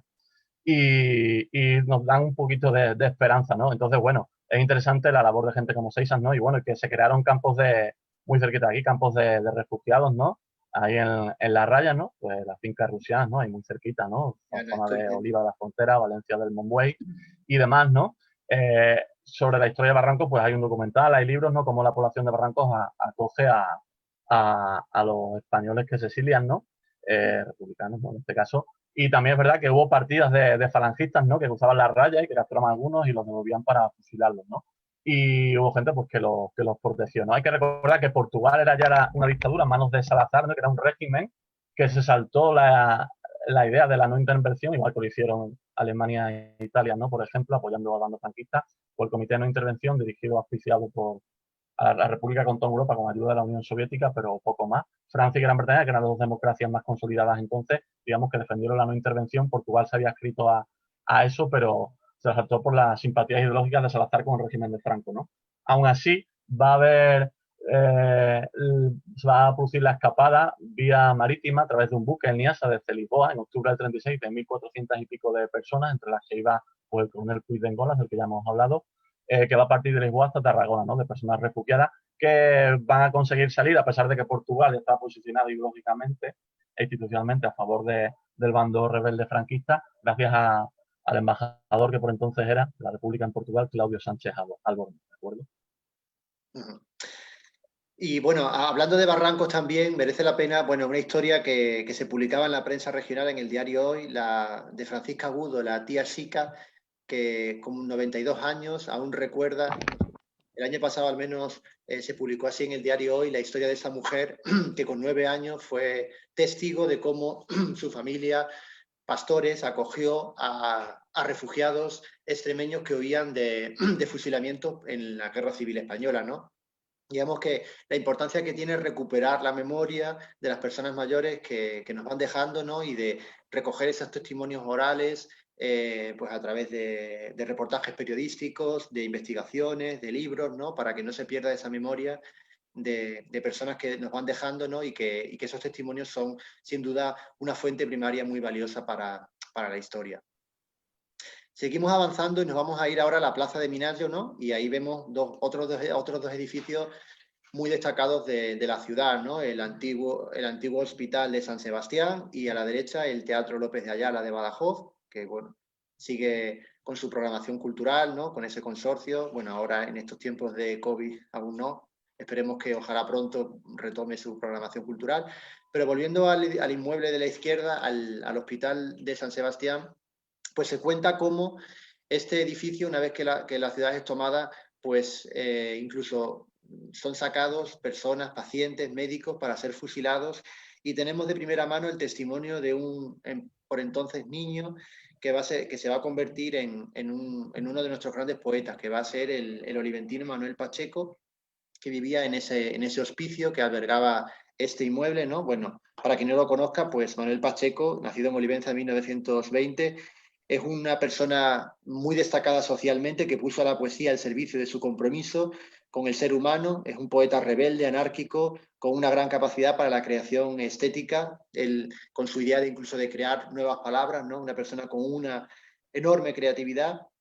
Y como él cuenta, él por entonces tenía unos 15 años, vivía en ese hospicio ubicado en el inmueble del Hospital de San Sebastián, y él cuenta cómo, además con palabras textuales, dice algo así como: en 1936, un 14 de agosto, con una temperatura de más de 42 grados a la sombra y después de una lucha feroz de más de 24 horas, entraron los moros y la legión en Badajoz.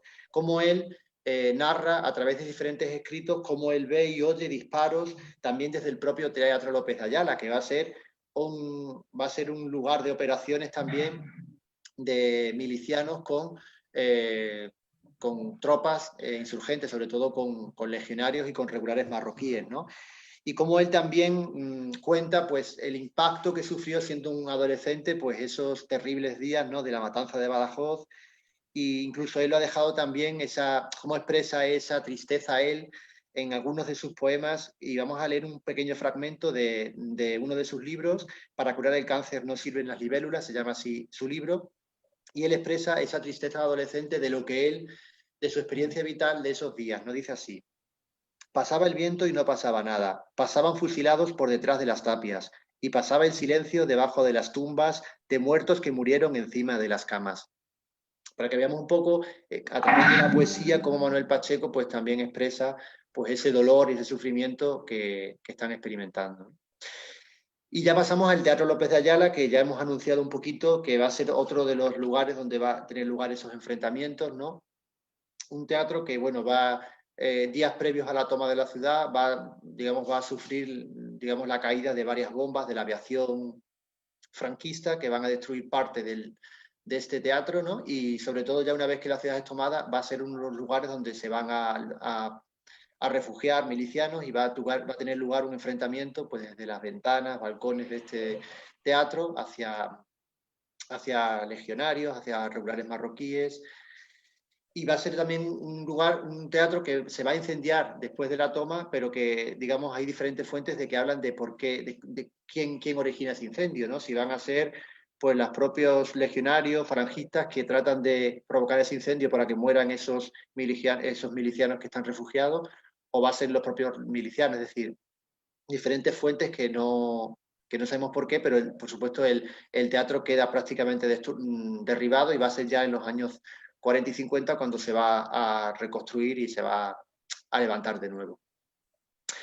Y la siguiente parada, ya vamos a ir acabando, ¿no? Queda de a poquito, ¿no? En esta ruta por diferentes enclaves de la matanza de Badajoz, vamos a ir digamos, a ese espacio emblemático de la memoria histórica de Badajoz, tristemente, como va a ser la antigua Plaza de Toros de la ciudad, que prácticamente, como pueden ver ahí, no queda nada, y se levantó hace unos años este edificio vanguardista que alberga el Palacio de Congresos Manuel Rojas de Badajoz. Y en este punto podemos hablar, pues bueno, de estos lugares de memoria, pero también lugares de olvido, como es este, Hay lugares de memoria que albergan la memoria, pero este podría ser un lugar de olvido, puesto que nada prácticamente nos hace recordar, digamos, los terribles sucesos que ocurrieron en el verano del 36, ¿no? Digamos, la agrupación de personas que son capturadas por diferentes puntos de la ciudad, agrupadas durante esos días y noches en el coso de este coso taurino, y luego son fusiladas muchas de ellas ahí, digamos, y según testimonios, por ejemplo, de periodistas como Mario Neves, que accede al interior del coso, ¿no? Digo que son lugares de olvido, puesto que prácticamente la Plaza de Toros de Badajoz, Guernica y Biznar, ¿no?, donde fue fusilado Federico García Lorca, son esos lugares emblemáticos de la guerra civil, tristemente, de la guerra civil española, ¿no? Biznar, digamos, el paraje donde es fusilado Lorca es conocido, incluso se ha puesto en valor ese parque, ¿no?, donde recuerda la memoria del famoso poeta, y por supuesto Guernica, pues inmortalizado a través del famoso cuadro de Picasso. Pero en el caso de Badajoz no hemos tenido esa suerte, ¿no? Y hoy en día pues tenemos este edificio muy vanguardista, muy moderno, muy bien, pero que no ha respetado la memoria, creemos, de las víctimas de la matanza de Badajoz. Tan solo vemos ahí al fondo, ¿no?, esa escultura de Blanca Muñoz, que a su manera, ¿no?, pues trata de interpretar ese homenaje a las víctimas de esta matanza.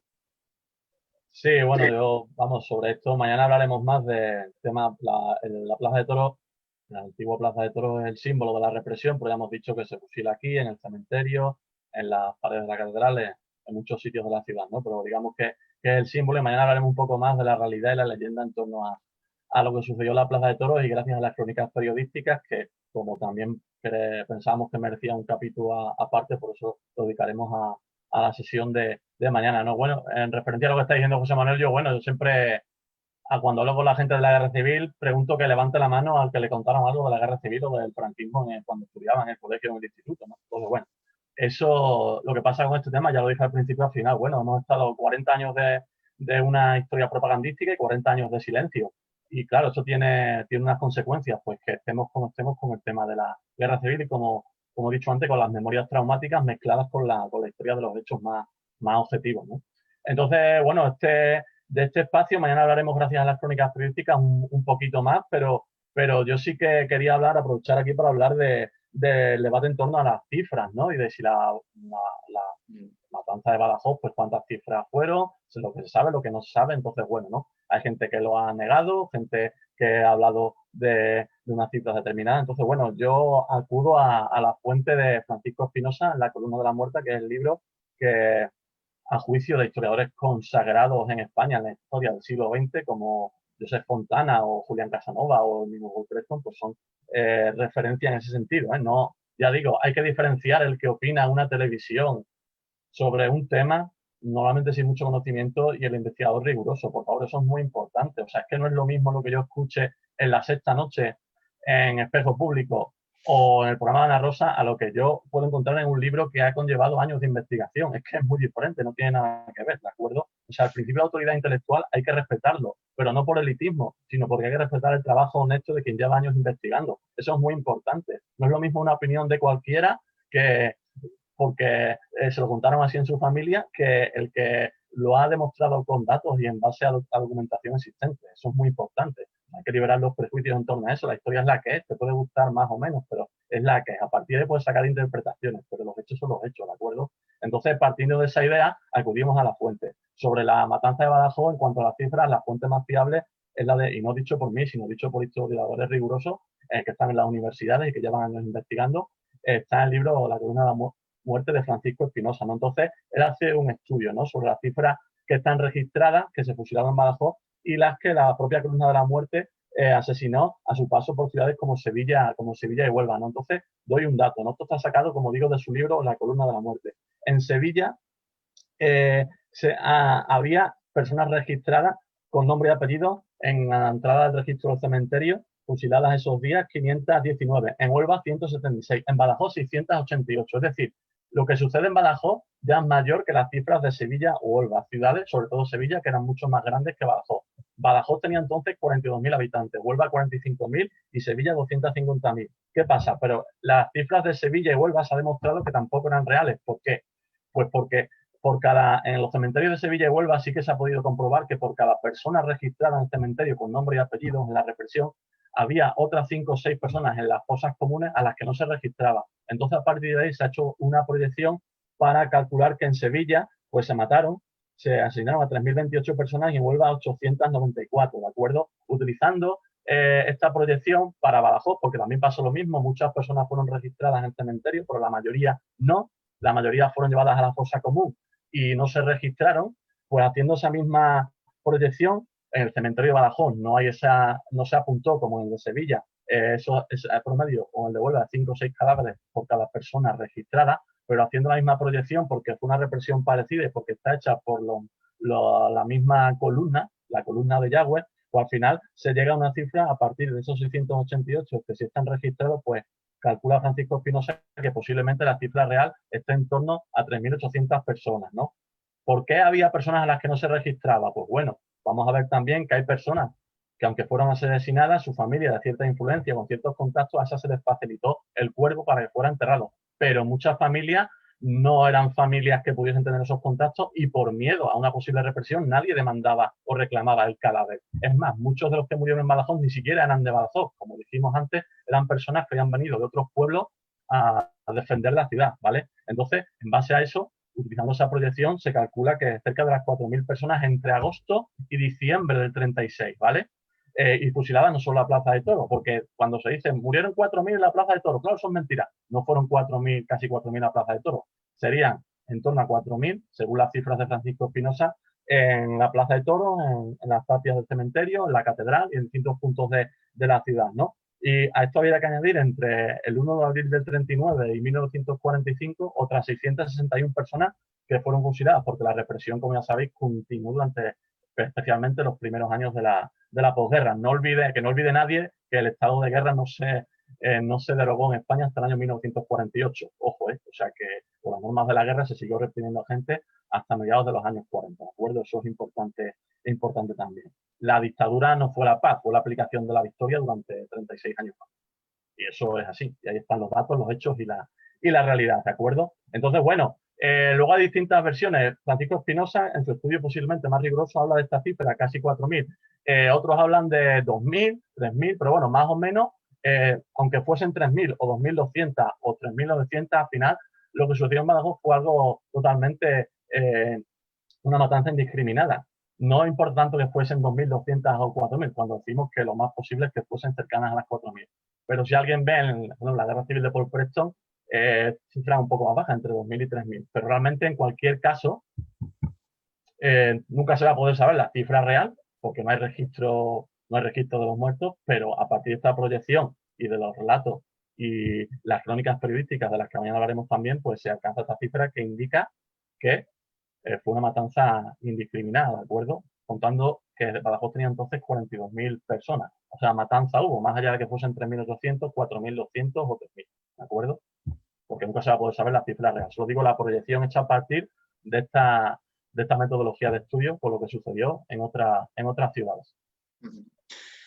Vale, pues vamos a ir ya con la última parada, ¿no?, de esta ruta virtual que nos va a llevar a la séptima parada de esta ruta, que es el MEIAC, el Museo Extremeño Iberoamericano de Arte Contemporáneo, que, bueno, que hoy es un edificio que es un museo de arte contemporáneo, pero que fue el emplazamiento de la antigua cárcel construida durante la dictadura franquista en los años 40 y 50, ¿no?, y que tuvo ese uso hasta prácticamente entrados los 80. Y en este lugar, pues vamos a hablar también de lo que supuso, que ya lo anunciaba un poco el compañero Quique, una vez que acaba la guerra civil, ¿no?, que esa ansiada o esa búsqueda de la paz, ¿no?, que fue tan propagandística, en realidad fue la aplicación de una victoria que sometía a todas las personas sospechosas de haber colaborado con la legalidad de la Segunda República.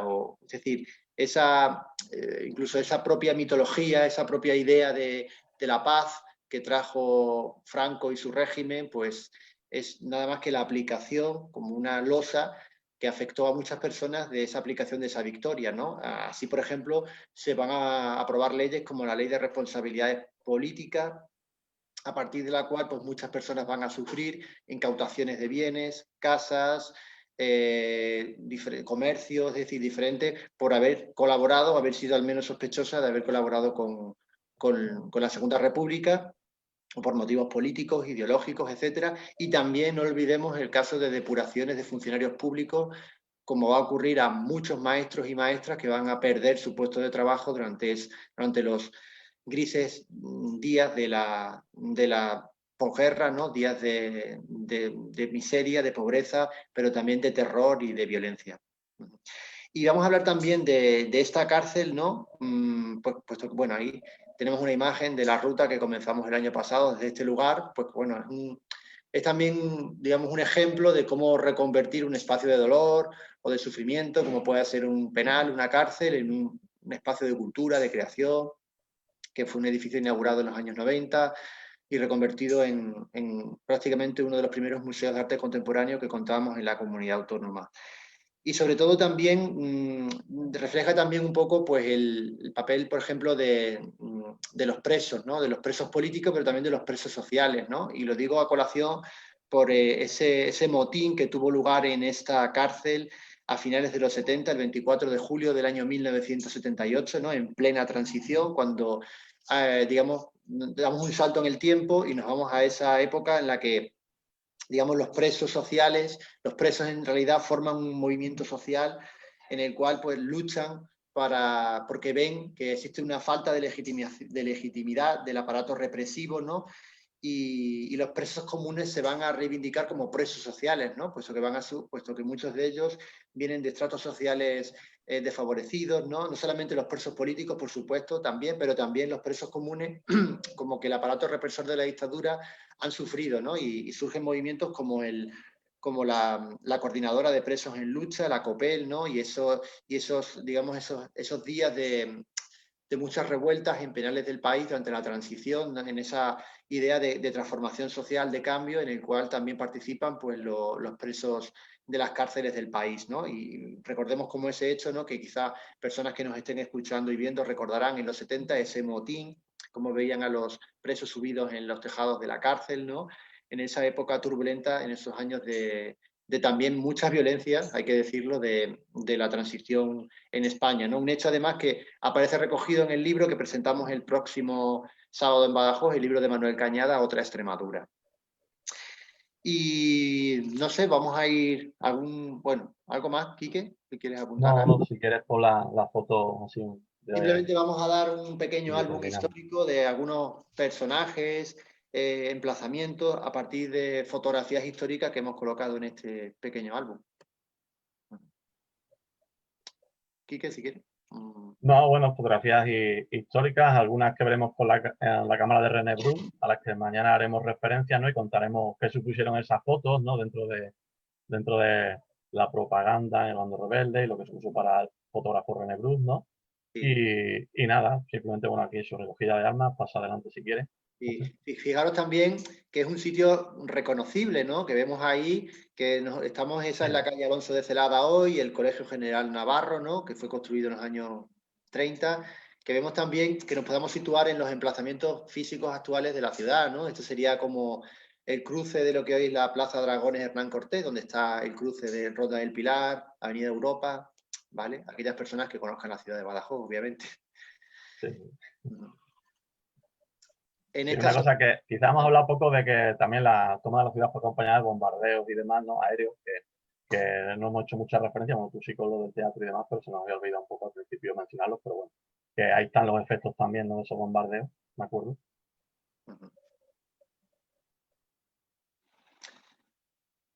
Y esta fotografía, que yo creo que es muy reconocible, ¿no? Por el inmueble que se ve detrás, el Palacio Municipal. Y vemos ahí, pues eso, durante los días después de la toma, pues a un grupo de legionarios con niños en un gesto de exaltación en esos días, ¿no? Fijaros también de terror, pues estos niños ahí, no sabemos en qué contexto, pero hay que imaginarse también, ¿no? De sometimiento, de terror, de pánico, ¿no? Y además fijaros también el detalle, ¿no? Parece que ese niño lleva una especie de antifaz, ¿no? O algo así, ¿no? No sé, o es que está mal la foto, ¿no? O no está mal, no lo sé, parece un antifaz, pero bueno. Y otra imagen que vemos aquí es el impacto, ¿no?, de la aviación, ¿no?, de las bombas, seguramente, o de la artillería, ¿no?, en la Un torre edificio icónico, la Torre Espantaperros, ¿no? en un Que solo se espacio, abre en la noche en blanco, pero siempre está ahí, ¿no? es verdad. Y, y bueno, del interior de la Plaza de Toros, ¿no? Un día después de la toma de la ciudad, bueno, se ven ahí un par de cadáveres, uno casi en el centro y otro más a la derecha, y eso se llama Toriles, ¿no? Lo que está ahí entre, Sí, eso es. me parece, ¿no? Ujú. Y bueno, pues en el sitio donde iban los camiones con los prisioneros y ahí se les fusilaba ya. Mañana hablaremos un poco más detenidamente de esto a partir de las crónicas. Y aquí vemos a uno de los personajes siniestros, ¿no?, dentro de este capítulo histórico, ¿no?, como es el conocido popularmente como el carnicero de Badajoz, que, bueno, el artífice de toda la masacre, la matanza sistemática, ¿no?, el asesinato de mujeres y hombres durante esos días de la ciudad, ¿no? El teniente coronel Yagüe, que además, según me consta, aún sigue teniendo alguna calle, ¿no?, en su localidad natal. Creo que él es de alguna localidad de Castilla y León, si no recuerdo mal.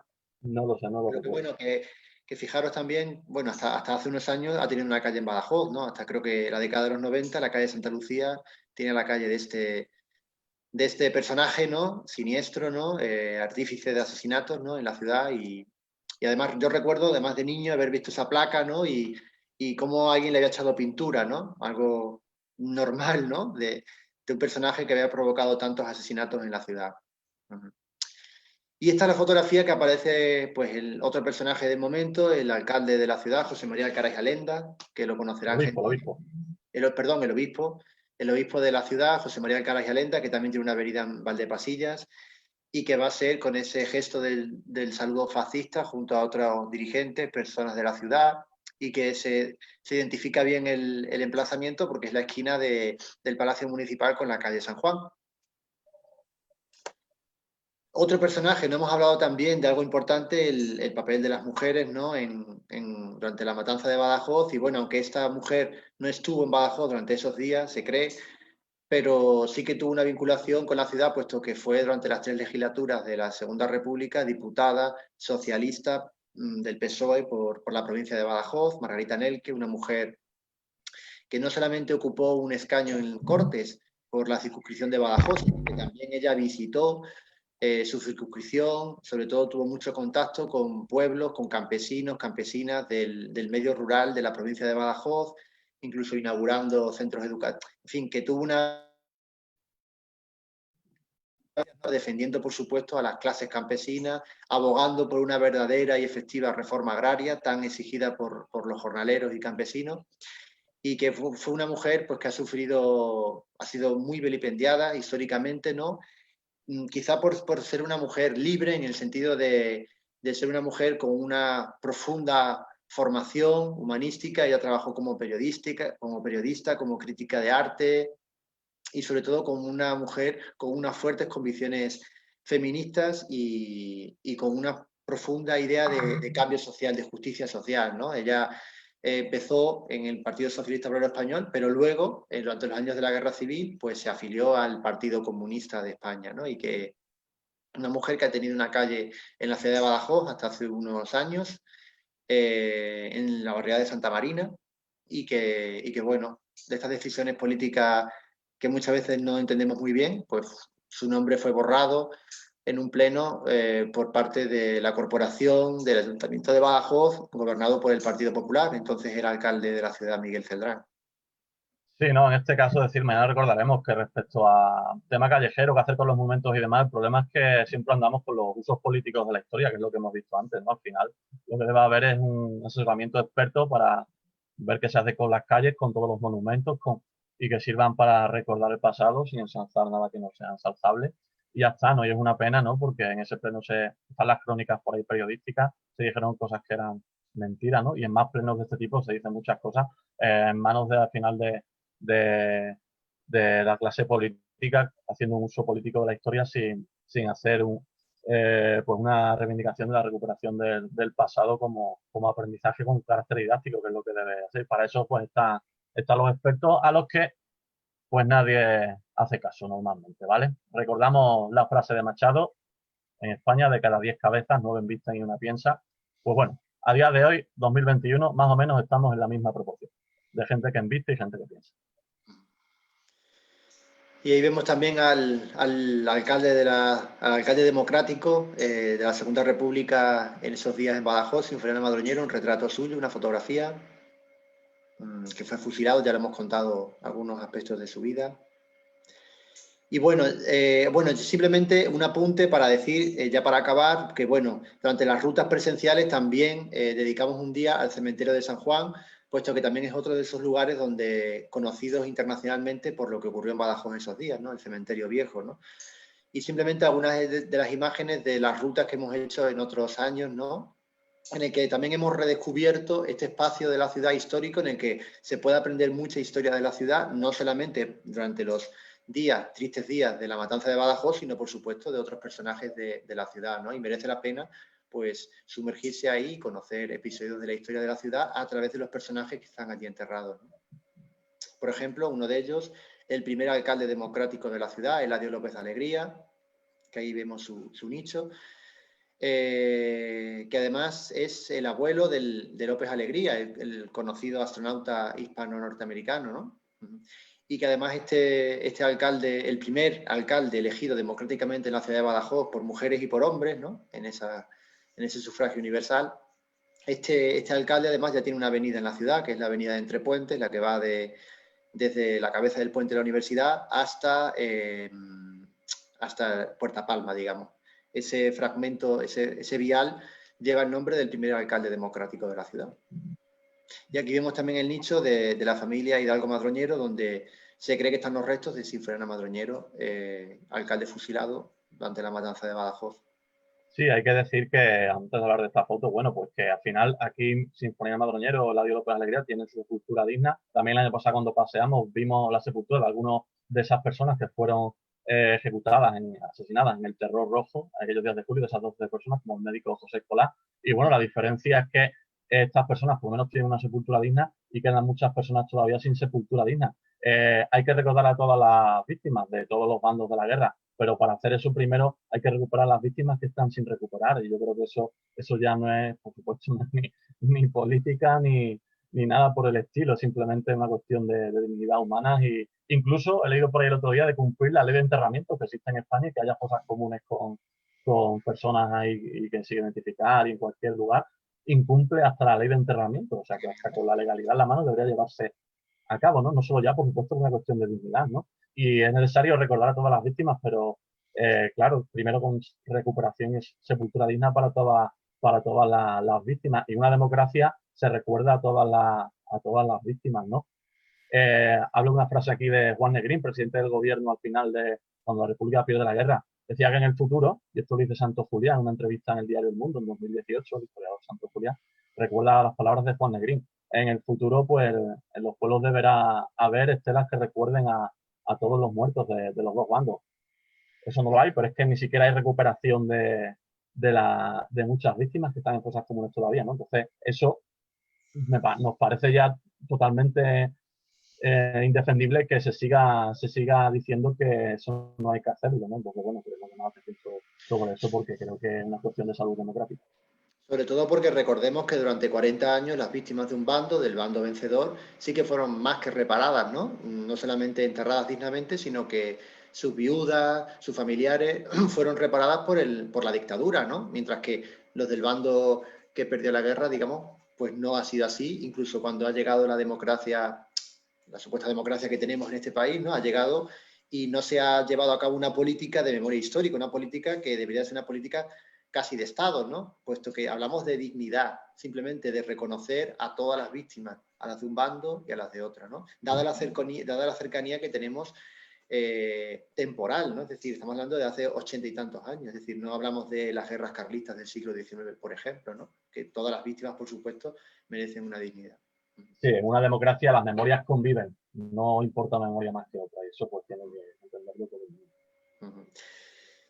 Y bueno, esta imagen dura, ¿no? Que vemos aquí cuerpos después de haber sido fusilados en esas tapias blancas del cementerio de San Juan, del cementerio viejo de Badajoz, que se hicieron internacionalmente conocidas y que dentro de esta política de memoricidio que hemos tenido en España durante los últimos años, ¿no? Bueno, pues por una decisión del Ayuntamiento de Badajoz, decidieron reforzarse y taparse. Es decir, esos impactos de bala que aún se conservaban, pues ya no solamente que se construyera una tapia encima, se mejorara el revestimiento, sino que prácticamente no hay nada que recuerde pues lo que aconteció en ese espacio, ¿no?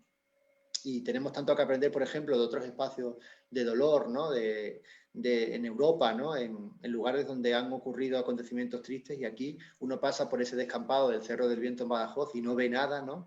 Y porque conoce, ha leído la historia, le han contado, en fin, pero quien no sepa nada no va a descubrir, digamos, lo que ocurrió en ese espacio físico concreto, ¿no?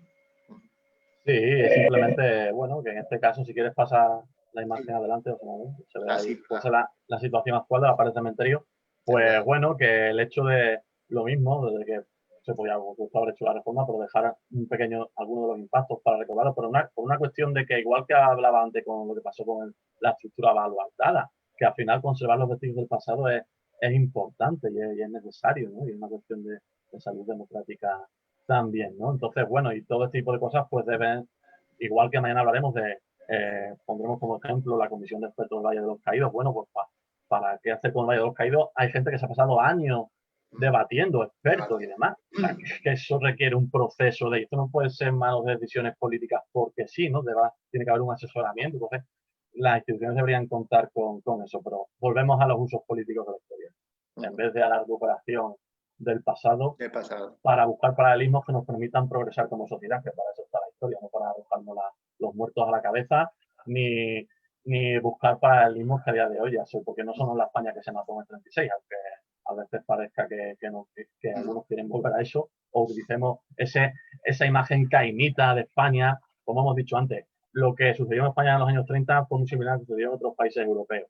La anomalía, pues, la dictadura tan larga que vino después, ¿no? Pero hay problemas con la memoria en otros países, con los colaboracionistas, con los nazis en Francia, con lo que pasó en Alemania también, aunque tenemos encumbrada, digamos, la recuperación de memoria en Alemania, también todavía hay muchos debates, muchas disputas, en la Europa del Este también, con el pasado soviético y comunista, pero bueno, pero que eso tiene que causarse en un debate dirigido por expertos, no, pues ya sabemos quién.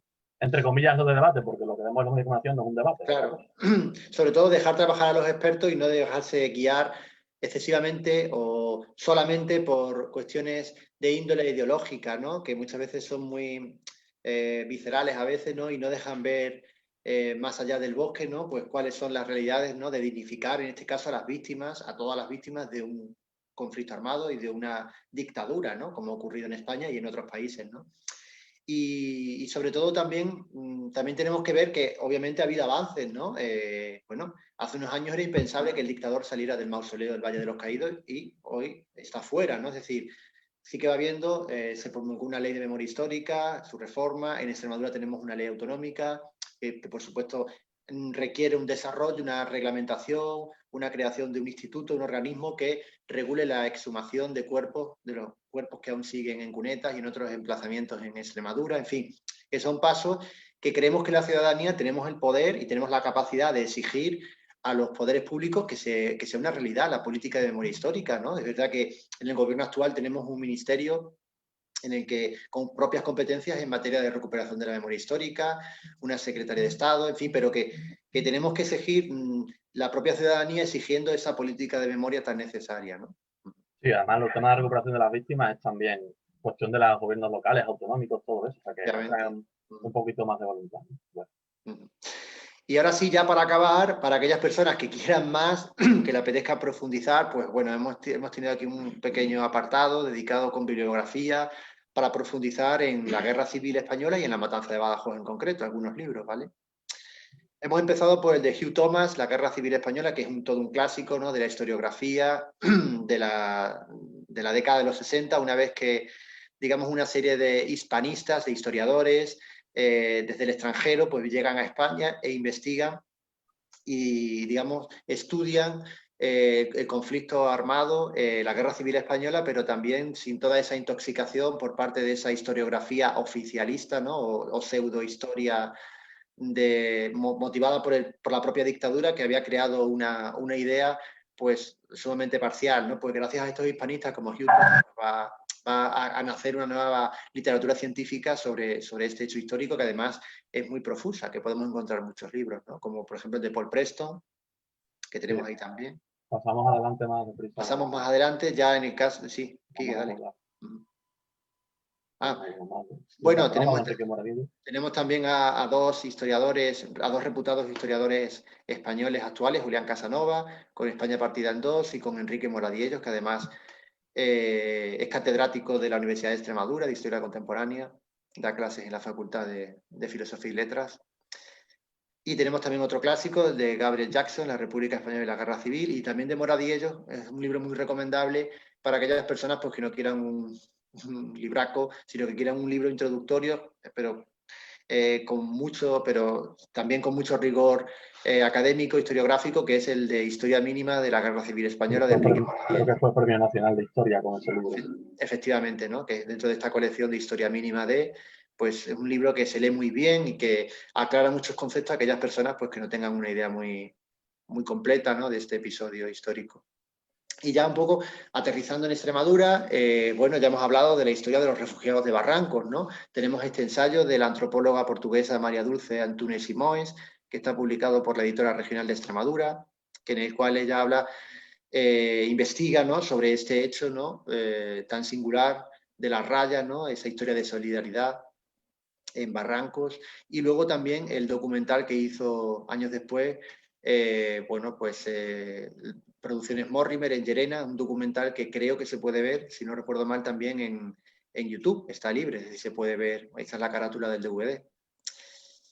Y bueno, ya también, más en concreto, un libro, una fuente que hemos citado varias veces aquí en el día de hoy, que es el magnífico trabajo del historiador de Villafranca de los Barros, Francisco Espinosa, La columna de la muerte, el avance del ejército franquista de Sevilla a Badajoz, en el cual relata de una manera muy exhaustiva y completa pues cómo fue el avance de esa columna de la muerte, de esas tropas del bando insurgente después del golpe de Estado, como a través de la ruta de la Vía de la Plata, pues van tomando pueblo a pueblo y entran a sangre y fuego.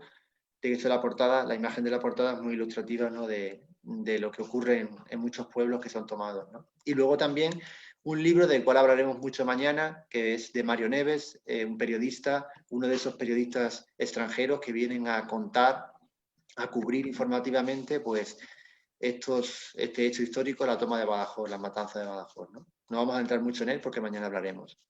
Y ya para acabar, otra obra, otro ensayo, en este caso de otro profesor de la UEX, de la Universidad de Extremadura, Julián Chávez Palacios, que es un libro de la editorial regional, que también habla de diferentes perspectivas de lo que fue la toma de la ciudad de Badajoz, la matanza de Badajoz durante la Guerra Civil Española. Y luego también hemos querido incluir esta novela, Lunas de Agosto, del historiador y escritor Justo Vila, muy, muy recomendable. ¿Para qué? Para conocer pues, esa parte de la historia a través de la ficción, muy recomendable para conocer pues, personajes de ficción, pero algunos también que existieron en realidad, y sobre todo también para redescubrir esos emplazamientos del casco antiguo de la ciudad que tienen una vinculación con esos tristes días de la matanza de Badajoz, ¿no? Y creo que ya está, Quique. Hasta aquí. Sí, ya está.